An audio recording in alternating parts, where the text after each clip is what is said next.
अस्सलामुअलैकुम। लो फिर आज बनी है हाईवे स्टाइल की मटन कोयला कढ़ाई। ये इतनी मज़े की बनती है, इतनी मज़े की बनती है कि मैं आपको बता ही नहीं सकती। आप मेरा इतनी पे गौर करके खुद समझ जाएं। बहुत टेस्टी बनती है और आपने जो है ना ये रेसिपी ज़रूर ट्राई करनी है। आप चाहें तो मटन में बनाएं, चाहे तो बीफ में। और टाइम ज़ाया किए बगैर हम चलेंगे अपनी रेसिपी की तरफ। और यहाँ ये आप देखते जाएं मेरी बेचैनी का आलम के रोटी जो है वो लेने गए हुए थे और मैं इसको चम्मच से ही टेस्ट करने लग गई, यानी कि सब्र नहीं हो रहा था। क्या करें क्या करें, बंदा मजबूर हो जाता है बाज़-औक़ात अपनी भूखेपन के हाथों। कोई बात नहीं जी, सब चलता है। अच्छा, सबसे पहले जो है ना हमने इसके लिए लहसुन इस्तेमाल करना है। अगर आप पिसा हुआ लहसुन का पेस्ट इस्तेमाल करना चाह रहे हैं तो आपकी अपनी चॉइस है, लेकिन मुझे ये तरीका बहुत अच्छा लगता है। साबुत लहसुन लेकर आप उसको छिलके समेत कूट लें अच्छी तरह से, और जब वो कूट जाए तो आप उसमें पानी शामिल करें और ये पानी जो है इसमें आप गोश्त गलाएं।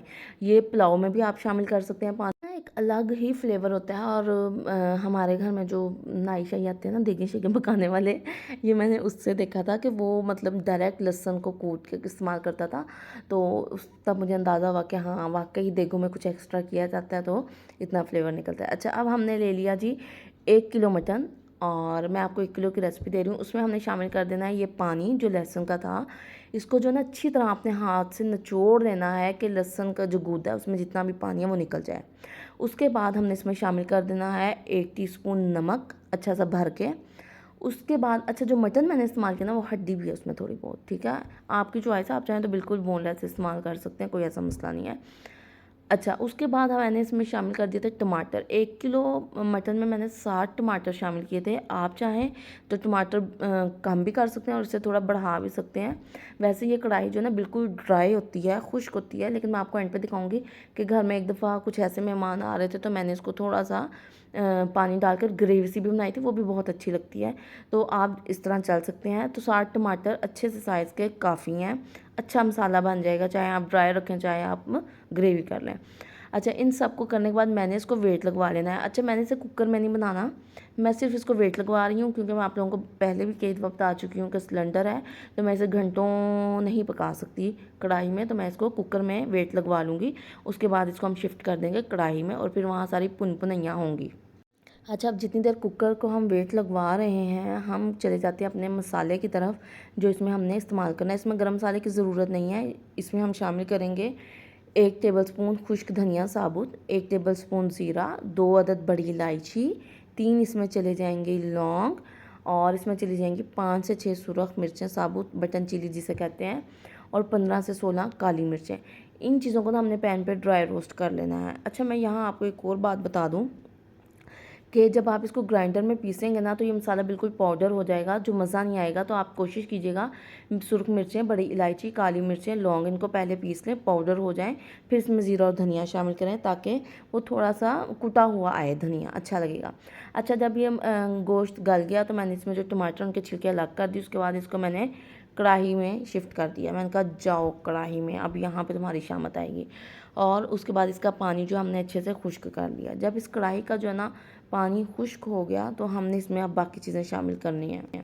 जब इसका पानी खुश्क हो गया तो अब हम इसमें शामिल करेंगे ऑयल। ऑयल आप अपनी पसंद के मुताबिक शामिल करें, कम ज़्यादा नहीं, कोई मसला नहीं है, क्योंकि बाद मटन में बहुत फ़ैट होता है तो आप उसके हिसाब से शामिल कर सकते हैं। मैंने तकरीबन आधा कप शामिल किया था। 1 टेबलस्पून भर के अब हम इसमें शामिल कर देंगे अदरक और इसको हम अच्छे से भून लेंगे, ठीक है। टमाटर जो है वो भुनाई के दौरान ही बिल्कुल ज़्यादा गल तो हो चुका है तो बिल्कुल घुल जाएगा, इसमें एक अच्छी सी ग्रेवी बन जाएगी। उसके बाद हम इसमें शामिल कर देंगे इस पॉइंट पे हल्दी और सुरख मिर्च। हल्दी मैंने तकरीबन 3/4 टीस्पून इस्तेमाल की थी और सुरख मिर्च मैंने 1 टीस्पून भर के इस्तेमाल की थी। और उसके बाद इसमें चली जाएगी थोड़ी सी कुटी हुई लाल मिर्च। अब मैंने जो सब्ज़ मिर्ची है ना 6 से 7 मिर्चें लेनी है, उनको दरमियान से कट करना, वो इसमें शामिल कर दी। अच्छा, सब्ज़ मिर्चें इसमें बहुत अच्छी लगती हैं, बहुत अच्छी लगती हैं, तो इसलिए ज़्यादा सारी शामिल करनी है। उसके बाद हमने ये मसाला जो पीसा था ये शामिल कर दिया क्योंकि भुनाई शुनाई हो गई हुई है और कढ़ाई जो है हमारी तैयार है इस पॉइंट पे। और एंड पे अगर आप चाहें तो इसमें लेमन जूस इस्तेमाल कर सकते हैं। मैंने शामिल किया था लेकिन वो ना क्लिप जो पता नहीं कहाँ चला गया, उड़ पुड़ गया है। साल भरा होता है वीडियो क्लिप से तो बस कोई छोटा मोटा क्लिप इधर उधर हो ही जाता है, खैर है। अच्छा, उसके बाद ना एंड पे हम इसको स्मोक देंगे, जिससे इसमें कोयले का जो है असल फ्लेवर आएगा। कोयला लेना है आपने, उसको अच्छी तरह सुरख करना है बर्नर के ऊपर।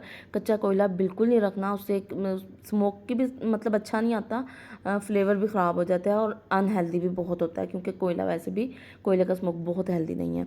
अच्छा, उसके बाद इसको एल्यूमिनियम फॉइल या प्याज के छिलके पर रखें, एक कतरा ऑयल डालें और इसको कवर कर दें थोड़ी देर के लिए, यानी 40 से 50 सेकंड के लिए या 1 मिनट के लिए आप इसको कवर कर दें। उसके बाद आप ढकना उठाएं, कढ़ाई आपकी बिल्कुल तैयार है। एंड पे आपने इसका नमक और मिर्च जो है वो बैलेंस कर लेना है खुद ही। और मैंने नमक बिल्कुल नहीं शामिल किया था, वो 1 टीस्पून ही काफ़ी था। और इसमें हम शामिल कर देंगे इस पॉइंट पे अदरक के स्लाइस, और बस ये इसको मिक्स कर लेना अच्छे से, ताकि मसाला इसमें हो जाए। और ये जो मिर्चियाँ ये भी इतनी देर में नरम हो गई हैं और इनका बहुत अच्छा जायका इसमें आएगा। अब किसी गर्म मसाले की आपको ज़रूरत नहीं है, और अगर आप चाहें तो इसको ग्रेवी भी कर सकते हैं। मैं उसका क्लिप अटैच किया है कि लास्ट टाइम जब मैंने बनाई थी तो कुछ ऐसे मेहमान थे जो बिल्कुल ड्राई कढ़ाई पसंद नहीं करते थे, हालांकि साथ रायता भी था, तो फिर मैंने उनके लिए इसको थोड़ा सा ग्रेवी सी करती थी। ठीक है, आप इस तरह से कर सकते हैं।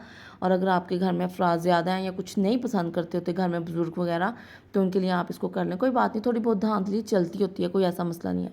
रेसिपी को ना ज़रूर ट्राई कीजिएगा और बताइएगा कि आपको ये कैसी लगी। और सब्र ना होने की वजह से मैंने चम्मच से ही टेस्ट कर ली थी, और साथ मिर्च आपने ज़रूर तोड़ तोड़ के खानी है, मज़ा आ जाएगा। ट्राई कीजिएगा, बताइएगा आपको ये रेसिपी कैसी लगी, और दुआ में याद रखिएगा। ज़िंदगी रही तो फिर हाज़िर होंगी मज़ीद पुठी सीधी रेसिपीज़ के साथ। इजाज़त दीजिए, अल्लाह निगहबान।